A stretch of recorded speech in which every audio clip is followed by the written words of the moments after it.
Merci aussi aux personnes qui vont donc donner cette formation. Vous en voyez déjà 2, il y a aussi Sébastien qui se cache. Moi, je suis Chloé, je suis membre de Comac et je suis étudiante en Bac 3 en communication. Je vous donnerai la deuxième partie de la formation, mais d'ici là, vous allez avoir le bloc 1, donc il sera de 14h à 15h50. On fera déjà une petite pause au milieu de ce bloc 1. Ensuite, on vous proposera une pause un peu plus longue entre les 2 blocs et on reprendra vers 16h. Si vous avez des questions vraiment d'incompréhension, n'hésitez pas à les mettre dans le chat. On coupera en fait le moment de formation pour poser la question. Si vous avez des questions plus générales, à la fin de chaque bloc, il y aura 15 minutes de questions-réponses, donc vous pourrez vraiment les poser à ce moment-là. Alors, dans le bloc 2, je vais déjà vous dire un peu ce qu'on va voir.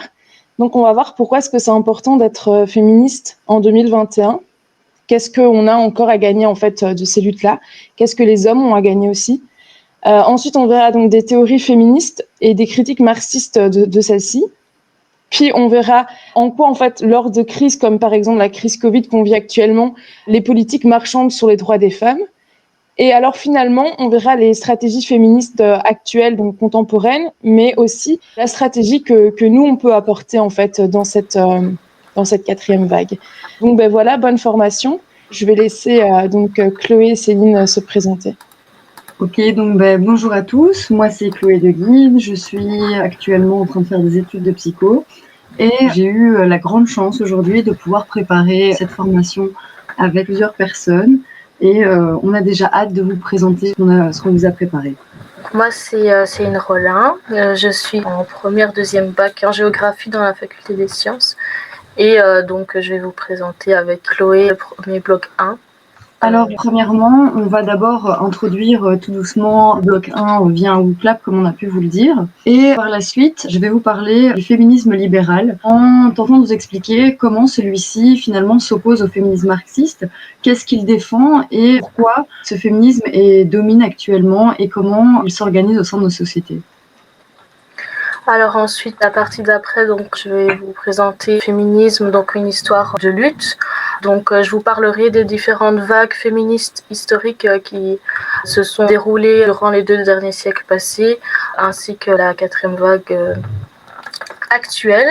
Et on vous présentera aussi 3 figures féministes marxistes. Et par la suite, on vous présentera finalement qu'est-ce que c'est le patriarcat, où est-ce qu'il puise ses origines et comment la théorie marxiste vient finalement conceptualiser le patriarcat et l'expliquer. Et donc, on va vous présenter le patriarcat afin d'utiliser cela comme un outil de réflexion finalement sur les inégalités hommes-femmes actuelles. Et par la suite, on vous proposera un moment d'échange afin de pouvoir poser quelques questions et réponses et afin d'échanger tous ensemble. Et ensuite, il y aura la pause pour après continuer avec le bloc 2. Vous pouvez donc aller rejoindre le WooClap. Donc il y aura 2 petites parties. Voilà, je vais vous poser une question. Pour vous, que signifie être féministe? Donc ça, vous aurez 1 minute pour répondre et donc vous mettez tout ce qui vous passe, on va dire, par la tête directement. Donc voilà, je vais le lancer. Ce qu'on a vu là qui ressort vraiment, donc c'est l'égalité entre les hommes et les femmes. Donc forcément on va parler énormément de ça, donc toutes les différentes luttes qu'il y a déjà eu au cours de l'histoire et qu'il y a toujours évidemment maintenant. On va parler aussi de l'intersectionnalité et tout ça, ça sera plus dans le bloc 2. Donc voilà, donc c'est souvent les mêmes mots qui reviennent, libération, ça aussi. Voilà, des concepts vraiment très très importants et dont on vous parlera. Donc ensuite, dans le WooClap, on va vous proposer quelques questions. Et donc, c'est des questions dont les réponses sont chiffrées, afin de voir un petit peu comment vous évaluez la chose, voir si un peu l'image que vous aviez finalement du pourcentage ou du nombre de personnes touchées par les questions est en corrélation avec ce que vous pensiez, ou si c'était plus élevé, plus faible, etc. Et on pourra discuter un petit peu de tout ça juste après. Ok, alors je vois qu'il y en a eu 7 qui ont répondu que le pourcentage des cas de viol classés sans suite c'était bien 90%, incroyablement énorme. Je vais juste rappeler quelques chiffres parlants et importants. Le pourcentage salarial, l'écart salarial moyen en Europe, donc c'est un peu plus de 14%. Et donc le nombre de féminicides en Belgique en 2020, c'était 21. Donc là il y en a 4 personnes qui ont répondu ça. Donc vous voyez que les chiffres sont vraiment alarmants. Comme ça, vous avez un peu une introduction du problème qui continue entre les femmes et les hommes.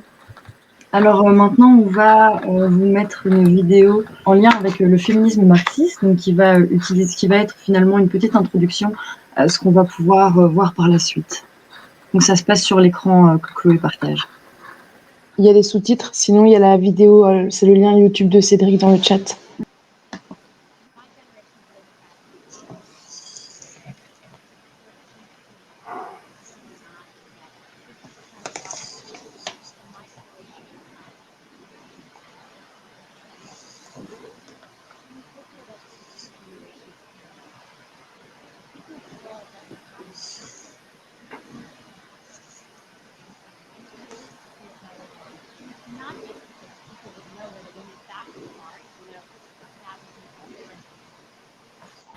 Donc, je ne sais pas si quelqu'un a envie de réagir un petit peu face à cet extrait, qui est certes un peu court, mais du coup, pour un peu le remettre un petit peu dans le contexte, la dame qui parle est donc la CEO de Google. Et donc, elle faisait un discours sur le féminisme chez TEDx, où cette dame-là, finalement, expliquait qu'il y avait très peu de femmes qui étaient au sommet des entreprises, etc. Et je ne sais pas si vous avez quelque chose à dire par rapport à ça. N'hésitez surtout pas à prendre la parole. Est-ce que pour vous, ça vous semble normal que la plupart des entreprises soient finalement dirigées par des hommes, ou est-ce que vous pensez que les hommes ont plus de capacité, de qualité à diriger finalement une entreprise? Je ne sais pas si quelqu'un a peut-être un avis qu'il voudrait partager aux autres. Perso, je pense qu'évidemment, c'est absolument pas le cas. Il n'y a pas plus d'aptitude chez un homme à faire ce genre de tâches qu'une femme. Mais c'est vrai que ce que je trouve qui est interpellant, c'est que cette vidéo-là, sans doute comme on va le développer maintenant, ça semble transparaître qu'au final, le féminisme, c'est juste une question de pouvoir avoir en fait des femmes CEO dans des grandes entreprises. Et c'est le piège un peu de limiter la lutte et la sphère féministe juste à cette lutte-là économique. Et ça met tout sous le tapis totalement toutes les autres formes d'injustice qu'il y a dans la société capitaliste. Ok, merci. Et est-ce que quelqu'un d'autre souhaite rebondir là-dessus? Je laisse quelques secondes à quelqu'un s'il décide de prendre la parole. Vas-y, John. Pour moi, je trouve que ce qu'elle elle s'attache en fait, j'ai l'impression à ouvrir la compétition capitaliste aux femmes. Elle pousse les femmes à en fait atteindre le sommet comme les hommes, ce qui est totalement juste, mais du coup, elle ignore le problème fondamental qui est le problème fondamental de l'inégalité, et elle s'intéresse surtout, j'ai l'impression, aux classes de femmes aisées et pas aux femmes qui sont tout en bas de l'échelle. Elle s'intéresse pas à améliorer les conditions des femmes, par exemple les femmes de ménage ou les femmes en bas de l'échelle, leurs conditions matérielles immédiates en fait. Elle s'intéresse que à promouvoir une idée théorique que quelques-unes puissent atteindre le sommet, mais juste en promouvant l'ouverture de la compétition, quoi. Mais du coup, en fait, c'est exactement ça. Ce genre de discours, en fait, il est finalement issu du féminisme libéral.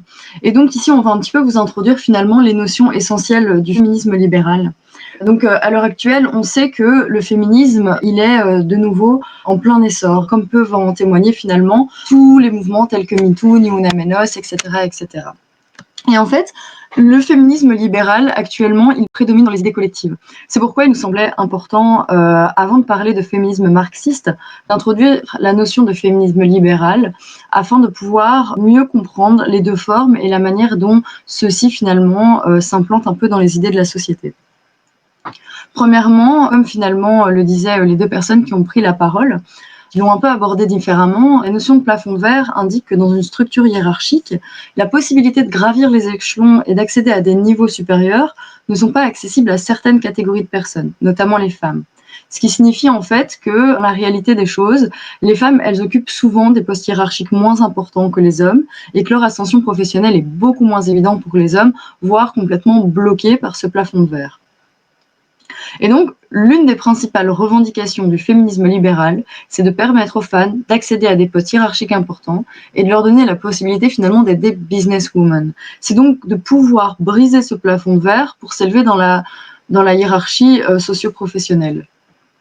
Et donc, on peut considérer que le féminisme libéral, il va prôner une égalité des sexes dans l'exploitation et la domination des travailleurs et travailleuses par la classe bourgeoise. Ce qui va signifier, en d'autres termes, que le féminisme libéral, il souhaite une égalité des sexes pour les personnes occupant une fonction professionnelle qui exploitent d'autres travailleurs. Et ça va d'une certaine manière se limiter à ça. Et donc, il est certain que rompre ce plafond de verre, c'est bien, parce qu'il est normal, selon moi, que chaque individu puisse occuper des fonctions hiérarchiques sans en être empêché par son genre, sans que ce soit plus compliqué pour des femmes ou pour des hommes. Mais ça n'est pas une solution, dans le sens où ça ne suffit pas. D'ailleurs, on peut voir que dans l'histoire, lorsqu'une femme a gagné une place hiérarchique importante, cela n'a rien changé aux conditions de vie des autres femmes sur Terre. Par exemple, lorsque nous avons eu une première ministre en Belgique ou une vice-présidente aux États-Unis, etc., elles ont pu être des modèles. Elles ont pu véhiculer un message disant que même les femmes pouvaient y arriver, même les femmes en ont les capacités, et c'est bien. Mais finalement, il s'agit d'une minorité de femmes, d'un faible pourcentage, et que les femmes des classes inférieures restent finalement dans leurs conditions initiales et dans une inégalité profonde. Donc, nous n'avons aucun intérêt à briser le plafond de verre si l'immense majorité des femmes continuent d'en nettoyer les éclats. Donc, c'est une phrase qui est tirée de l'ouvrage féministe pour les 99%, qui est un manifeste. C'est vraiment un livre, finalement, qui va être une bible dans le cadre du féminisme marxiste. Donc, si vous souhaitez lire un livre, on vous le conseille très fortement.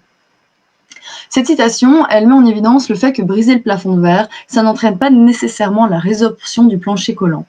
Parce qu'en effet, 99% des femmes subiront l'ascension des autres. Ces femmes sont sur ce qu'on nomme donc le plancher collant, et ce qui signifie pratiquement, c'est qu'elles ne pourront jamais s'élever dans la hiérarchie et qu'elles sont davantage enclines à des situations précaires, à une inégalité salariale, et elles occupent majoritairement des métiers peu valorisés ou des métiers du care. Alors les métiers du care, pour vous resituer, c'est tous les métiers qui vont finalement apporter de l'aide et du soin aux autres. Et généralement, leurs charges de travail et leurs horaires sont très très pénibles. Et donc, le féminisme libéral, qui prône donc le fait de briser ce plafond de verre, ne défend pas l'ensemble des femmes, parce qu'elle ne prône pas une égalité, mais elle défend l'ascension de ce 1%. Et peut-être plus indirectement, elle défend également l'oppression des autres femmes. Car une femme montant dans la hiérarchie socio-professionnelle est souvent amenée à avoir recours à des femmes de ménage, à des babysitters ou à bien d'autres professions peu valorisées et bien souvent sous-payées par ces femmes qui occupent des postes hiérarchiques importants. Et donc, ces femmes qui vont gravir les échelons socio-professionnels vont donc finalement contribuer à creuser les inégalités, malgré le fait que publiquement, elles soutiennent une image de femmes féministes, de businesswomen qui peuvent y arriver et qui finalement aussi constituent un modèle pour les autres. Et nous, en tant que marxistes, notre féminisme, il s'adresse à l'ensemble des personnes souhaitant aider à l'émancipation de 99% de femmes qui ne peuvent jouir des mêmes droits que les autres. Car briser le plafond de verre n'est possible que par l'exploitation des femmes dans des stratégies féministes libérales. Et donc nous, on est vraiment sur une démarche où on souhaite que le féminisme s'occupe de l'entièreté des femmes sans finalement s'occuper d'une majorité qui plus est riche et bien souvent peu solidaire. Et donc, un exemple concret montrant que l'ascension des femmes au pouvoir n'est pas nécessairement bénéfique pour le reste de la population concerne Darmanin et Schiappa.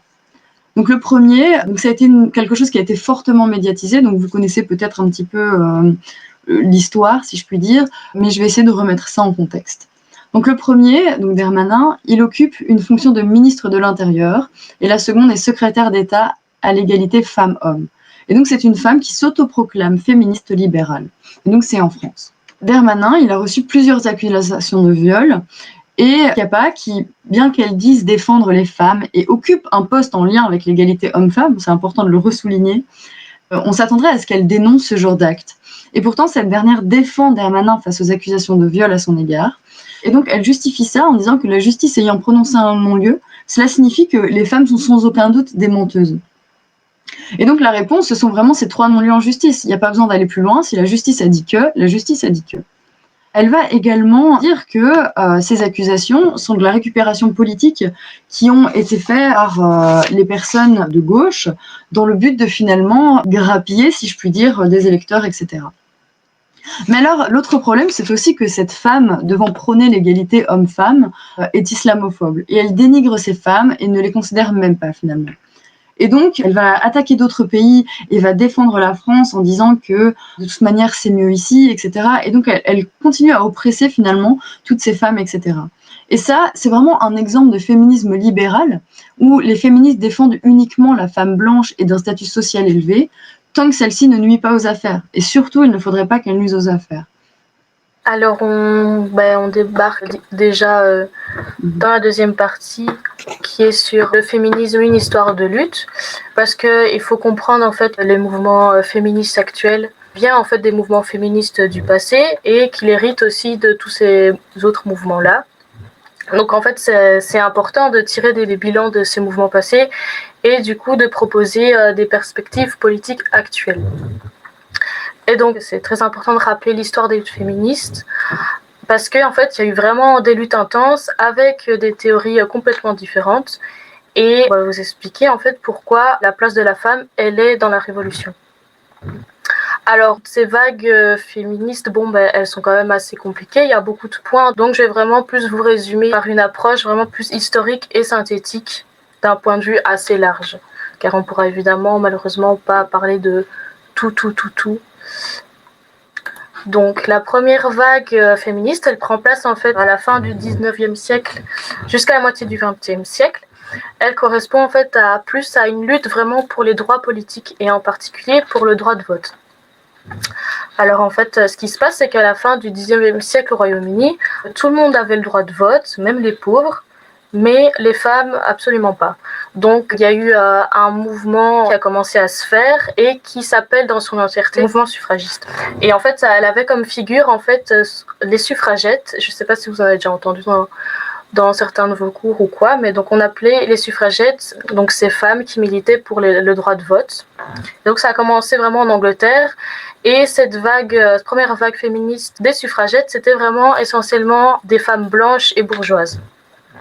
Mais il est important aussi de préciser qu'il y avait aussi un mouvement féministe ouvrier qui a joué un rôle super important parce qu'en fait c'est à ce moment-là qu'il y a eu la création de la Journée internationale des droits des femmes par Clara Zetkin, dont on vous parlera un peu après. Et donc, elle a été revendiquée par le bloc soviétique pendant la Révolution russe, par des femmes ouvrières. Donc c'est vraiment des femmes ouvrières qui ont déclenché ce mouvement et ensuite les hommes les ont rejoints. Cette première vague, c'était surtout pour réformer les institutions politiques pour que les hommes et les femmes soient égaux devant la loi. Et ici en Belgique, il faudra attendre jusqu'en 1948 pour que les femmes belges puissent voter. Donc ça a pris encore du temps par après chez nous. Alors ensuite, il y a la deuxième vague qui, elle s'étend de 1960 à 1970. Alors cette vague, c'est plus pour les luttes pour les droits reproductifs, pour disposer librement de notre corps. Les femmes disent que c'est pas aux hommes de décider quoi faire de notre corps. Donc cette lutte va vraiment plus activement être pour le droit à la contraception, à l'avortement. Elle se focalise plus vraiment sur la sexualité, la place de la femme au sein de la famille, pour le droit lié à la procréation. Et donc, elle se distingue vachement par rapport à la première vague, qui, elle, se centrait vraiment plus sur l'obtention du droit de vote. Du coup, pour ces féministes de cette deuxième vague, en fait, aucune égalité entre les sexes ne pouvait être obtenue à l'intérieur du système qu'on appelle le système patriarcal. Ou alors, sinon, que quelques compromis temporaires, mais qui peuvent être très vite menacés, donc pas très stables. Pour la plupart, la solution, ce serait de renverser ce système patriarcal et d'instaurer des nouvelles valeurs et donc de nouveaux rapports entre les sexes. C'est à ce moment-là qu'en France naît le mouvement de la libération des femmes. Et donc, cette organisation, elle regroupe vraiment beaucoup de courants, de divers courants. Et elle naît aussi, forcément, aussi des événements de mai 68. Donc, cette deuxième vague, elle a pour figure féministe, j'imagine que tout le monde connaît Simone de Beauvoir et Simone Veil. Voilà, c'est celles les plus connues. Par exemple, avec la loi de Veil pour le droit à l'avortement. Il y a aussi les batailles fédératrices dans celles qui étaient pour le droit à l'avortement. Et il y avait aussi pour l'égalité salariale. L'un des slogans les plus prononcés lors de cette deuxième vague, c'était que le privé est politique. En fait, cette critique a été introduite dans les foyers sur la question du travail domestique qui n'était pas considéré en fait comme un vrai travail qui était valorisé. Et donc, elle rapporte en fait aucun salaire. Et c'est devenu... c'est normal dans ce système. Et donc, ces femmes ont besoin de liberté aussi dans la sphère privée pour combattre aussi toutes les violences domestiques. Donc c'est à ce moment-là qu'il y aura par exemple des créations de refuges pour les femmes violées et battues, et il y aura des adaptations sur les lois, sur le divorce et la garde des enfants. Il y aura vraiment une prise en fait de conscience générale pour les personnes, mais évidemment plus pour les féministes, donc que le privé est politique. Donc c'est pas un problème strictement privé lié à chaque famille, mais il existe vraiment en fait une dimension systématique de cette violence par la domination masculine. Donc ces violences qui ont lieu dans la sphère privée sont en rapport en fait avec le fonctionnement de la société. Et donc cette vague, elle correspond en plus par rapport à un féminisme radical. C'est d'ailleurs dans cette vague que le féminisme marxiste s'y inscrit. Il y aura par exemple le courant féministe de classe dans le mouvement de la libération des femmes. Mais il y aura toujours des approches très différentes avec d'autres courants, comme le féminisme matérialiste, le féminisme différentialiste, qui lui est plus par rapport aux différences biologiques entre hommes et femmes. Alors en Belgique, il faudra attendre en fait jusque 1990 pour que les droits à l'avortement soient partiellement dépénalisés. Ce qui veut dire qu'en fait actuellement, chaque année, il y a plus de 400 femmes qui doivent se faire avorter aux Pays-Bas. Et en 2020, il y a quand même eu une proposition de loi pour dépénaliser totalement l'IVG et allonger le délai de 12 à 18 semaines. Sauf que le CDNV n'était pas d'accord, il n'était pas signataire. Et donc, en fait, le gouvernement, il a marchandé avec eux pour quand même former le gouvernement Vivaldi. Et donc, en fait, cette question de la femme, qui est vraiment essentielle, c'était vraiment juste comme une variable d'ajustement, quoi. C'était pas grave, tant pis, on n'est pas d'accord là-dessus, on va faire des compromis, on y repensera par après. Et donc, actuellement, le vote, il est toujours reporté. C'est comme s'il était en quelque sorte gelé, parce que, voilà, c'est politique, enfin, le gouvernement, il bloque la proposition simplement pour respecter l'accord de coalition. Voilà, pour vous montrer à quel point la question de la femme n'est vraiment pas leur priorité. On continue avec la troisième vague, qui, elle, donc, prend ses racines dans les années 90. Et donc, elle est portée surtout par des militantes issues des groupes plus minoritaires, comme des prostituées, des lesbiennes, des femmes racisées. Donc, c'est à partir de ce moment-là qu'on voit plus dans cette vague l'apparition de l'intersectionnalité, dont on vous parlera plus en détail, Sébastien et Chloé, dans le bloc 2. Donc en fait, cette vague, elle n'est pas caractérisée par un fort mouvement unifié. C'est plutôt avec un ensemble vaste de pratiques, de conceptions et d'approches du monde vraiment très différents, mais même d'un point de vue politique et artistique. Parce que dans l'ensemble, en fait, la deuxième vague féministe dont je vous ai parlé juste avant, en fait, elle a laissé beaucoup de femmes de côté. Et durant cette période de la troisième vague, le mouvement des femmes minoritaires, en fait, ont contesté l'hypothèse que les femmes blanches de classe moyenne, en fait, ne pouvaient pas prétendre représenter les femmes. Alors qu'il y avait un grand nombre d'autres femmes, en fait, qui ne s'identifiaient pas du tout à ce mouvement féministe. Et donc, selon ces féministes plus de groupes minoritaires, en fait, la race, l'ethnicité, la sexualité, la classe sociale et le pays d'origine, en fait, ce sont vraiment des facteurs importants, voire plus importants, pour déterminer la manière dont la femme vit dans la société. Donc voilà, comme je vous ai dit, ça va être en fait une pensée qu'on appelle le postmodernisme. En fait, elle va pousser plus à l'individualisme pour ces femmes racisées et lesbiennes. Parce que, par exemple, voilà, elles disent qu'elles connaissent plus d'oppression que les autres femmes, ce qui est tout à fait vrai, hein. Mais le problème, c'est que ça met en fait des nouveaux différentes légitimités pour les luttes.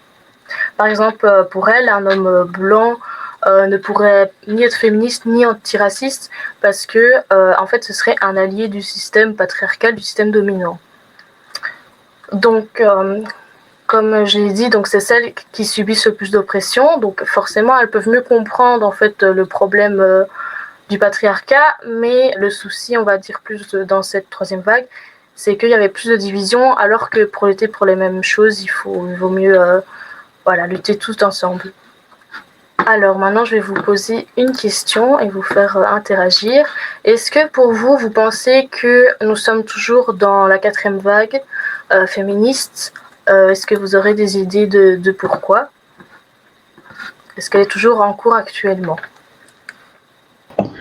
Je sais pas très bien parce que c'est difficile en n'ayant pas de recul, mais c'est vrai que ces dernières années, il y a eu quand même des trucs avec les mouvements MeToo, tout ça. Est-ce que ça participe d'un nouveau mouvement? J'en sais rien du tout. Eh bien, si, en fait, on est actuellement en plein dedans, dans la 4e vague qui s'est redéfinie de différentes façons. Mais comme Lisa l'a dit, il y a par exemple, oui, le mouvement #MeToo. Mais du coup, en fait, cette vague de féminisme, elle a utilisé énormément les supports comme Twitter, donc elle a utilisé énormément les médias, en fait, pour véhiculer toutes ces revendications, par exemple contre le harcèlement de rue, le harcèlement au travail, sur le campus universitaire, par rapport à la culture du viol. J'imagine que vous avez déjà entendu les manifestations Ni Una Menos. En fait, elles ont débuté en 2015 en Argentine, suite au féministe d'une femme qui s'appelle Chiara Paez.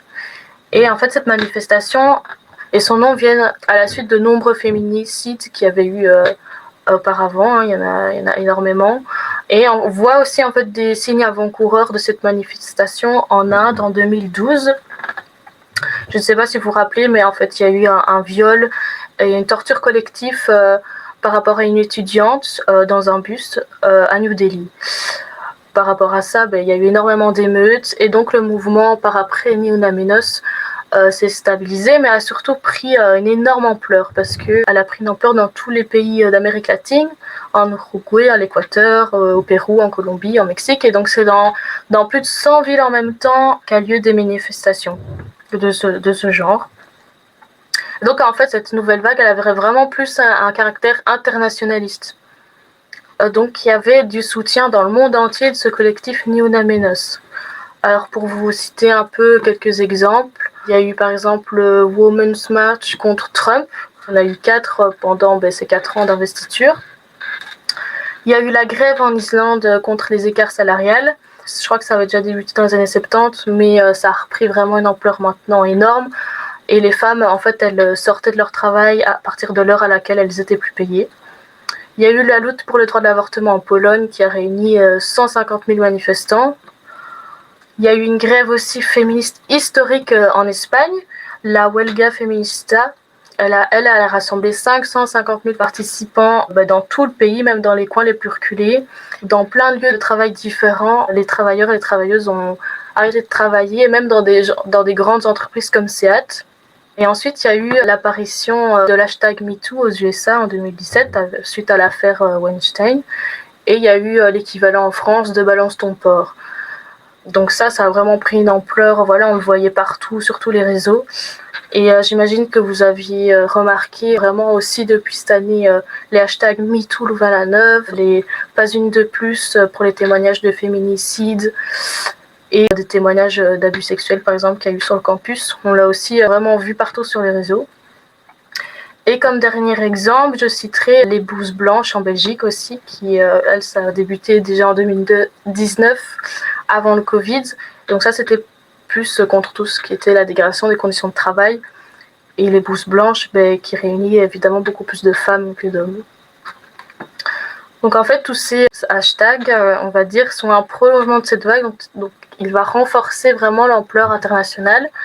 Car à ce moment-là, vraiment, toutes les femmes luttent ensemble, dans plein de pays différents, avec des réalités différentes, mais pour les mêmes revendications. Et ce qui est vraiment marquant avec cette vague, c'est que contrairement à la 3e, en fait, elle va renouer avec les mouvements ouvriers et les luttes du travail. C'est vraiment plus une vague anticapitaliste, quoi. Le travail aussi, qu'il soit salarié ou domestique, donc il y aura des grèves productrices et des grèves reproductrices. En fait, on n'est pas seulement oppressé sur le lieu de travail. On va vraiment les grèves, les luttes pour l'avortement, les luttes contre le féminicide, ça va vraiment avoir une place centrale dans cette 4e vague. Les pays, en fait, avec des mouvements ouvriers, avec des forts mouvements ouvriers, vont avoir énormément plus de liens avec les mouvements féministes de leur pays. Et d'ailleurs, les mouvements féministes sont souvent plus forts. Et en fait, elles permettent un regain des mouvements ouvriers. Ça va vraiment être un nouveau moteur de lutte des classes très important. On est toujours actuellement dans cette 4e vague. Et l'importance de cette 4e vague, c'est que ce soit une lutte avec les travailleurs pour défendre les travailleurs et les travailleuses. Et ça va être à nous à porter le mouvement, à continuer de le faire naître en Belgique. Donc c'est à nous de faire en fait le lien entre le travail et le féminisme. Aussi, ce qui est important avec cette vague, en fait, nous, on a la chance, en tant qu'étudiants, d'aller à l'université ou aux écoles et de pouvoir théoriser les choses. Mais ces sources d'émancipation, en fait, on doit les apporter aux travailleurs et travailleuses pour faire bouger le mouvement et pour qu'on lutte tous ensemble.